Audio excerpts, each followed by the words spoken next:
क्या क्या होगा? चारपाई पे चर्चा होगी, चाय पे चर्चा होगी, या चाय मैं पीता नहीं हूँ। हाँ। तो मैं चारपाई पर चर्चा होगी, जाजम पे चर्चा होगी। अपने यहाँ तो जाजम का सिस्टम है। चाहे बंदूक हो चाहे टेक्नोलॉजी हो, जमाना तो इंसान का है ना। इंसान सक्रिय रहेगा तो देश सुरक्षित रहेगा। तो इंसान को सक्रिय करना है। जोश आपके समर्थकों में, पुराने चेहरे वापस एक बार फिर नजर आ रहे हैं आज काफी सालों बाद। सबको सक्रिय करना है, पुराने नए जो भी हो, सबको जोड़ना है। तो इसीलिए ये कार्यक्रम बना है। मेरा आखिरी सवाल, आम जनता से क्या अपील रहेगी जो बिल्कुल सरहद पे बैठे हैं? तो कार्यक्रम में आए और साथ चर्चा करें, और आगे उनकी जो बात है, चाहे स्थानीय बात हो चाहे देश के हिसाब से हो, वो बात आगे पहुंचानी है। तो चर्चा में जरूर आए। चाहे बंदूक हो चाहे टेक्नोलॉजी हो, जमाना तो इंसान का है ना।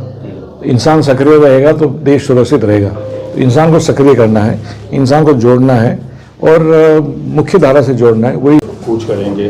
पहला पड़ाव शुरू हो रहा है, कितना जोश, कितना क्राउड, मानस कैसे बना?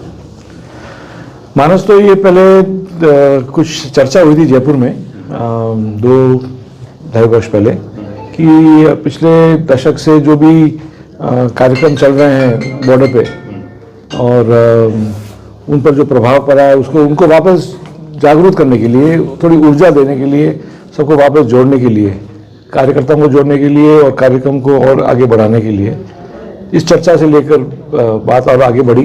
और फिर पिछले 3-4 महीने से ये विचार और आगे बढ़ा, और थोड़ी रूपरेखा सबसे मिलकर रूपरेखा बनाई। फिर क्या क्या होगा? चारपाई पे चर्चा होगी, चाय पे चर्चा होगी, या चाय मैं पीता नहीं हूँ। हाँ। तो मैं चारपाई पर चर्चा होगी, जाजम पे चर्चा होगी। अपने यहाँ तो जाजम का सिस्टम है। तो जाजम पे चर्चा होगी। गांव में जैसे जो सड़क पर गांव है, उनको सबसे संपर्क करना, और उनकी बात, कुछ भी कार्य हो, विकास के हिसाब से हो या कोई अन्य कार्य हो, वो बात सही जगह पहुंचाना, अगर आवश्यकता है तो, नहीं है तो फिर चर्चा ही करनी। अमूमन ये होता है, कोई राजनेता यात्रा पर निकलता है तो राजनीति से जोड़ जाता है। अभी तो कोई चुनाव भी नहीं है। मुझे कोई चुनाव लड़ना है, अभी पंचायती राज के चुनाव आने वाले हैं, मुझे वो लड़ते नहीं है। जैसे पार्टी का निर्देश होगा वो तो करेंगे ही, पर मुझे संपर्क के हिसाब से ये बात आगे बढ़ानी है।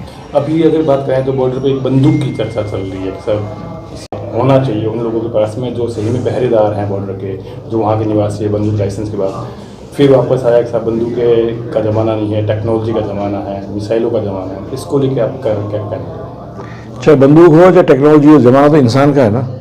इंसान सक्रिय रहेगा तो देश सुरक्षित रहेगा। तो इंसान को सक्रिय करना है, इंसान को जोड़ना है, और मुख्य धारा से जोड़ना है। वही अपना मार्गदर्शन है। शहर के लोगों के लिए शस्त्र और शास्त्र कितने जरूरी है? सबसे जरूरी ये है। तो पहला पड़ाव में कहाँ की यात्रा रहेगी, और फिर सेकंड पड़ाव, थर्ड पड़ाव? अभी तो पूरा बॉर्डर कवर होगा, यहाँ से ब्राह्मण की ढाणी से लेकर नाचना नोक तक। तो उस हिसाब से प्रोग्राम बन रहा है। बाड़मेर से लेकर कर बांका से पहला पड़ाव रहेगा। बलवंत सिंह जी की मूर्ति का आपको जी। बलवंत सिंह जी कितना बड़ा नाम, अगर बात करें बाड़मेर जैसलमेर की या बॉर्डर की?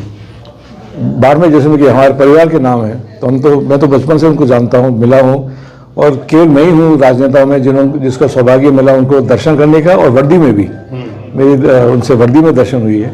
तो मुझे वो बहुत वो चित्र अभी भी याद है मुझे। एक दक्कन फोटो है युवावस्था का, जिसमें आप साथ में खड़े हैं उनके। मैं तो वही पता है आपको, मैं कई वर्षों से जानता हूँ। कितना जोश आपके समर्थकों में, पुराने चेहरे वापस एक बार फिर नजर आ रहे हैं आज काफी सालों बाद। सबको सक्रिय करना है, पुराने नए जो भी हो, सबको जोड़ना है। तो इसीलिए ये कार्यक्रम बना है। मेरा आखिरी सवाल, आम जनता से क्या अपील रहेगी जो बिल्कुल सरहद पे बैठे हैं? तो कार्यक्रम में आए और साथ चर्चा करें, और आगे उनकी जो बात है, चाहे स्थानीय बात हो चाहे देश के हिसाब से हो, वो बात आगे पहुंचानी है। तो चर्चा में जरूर आए।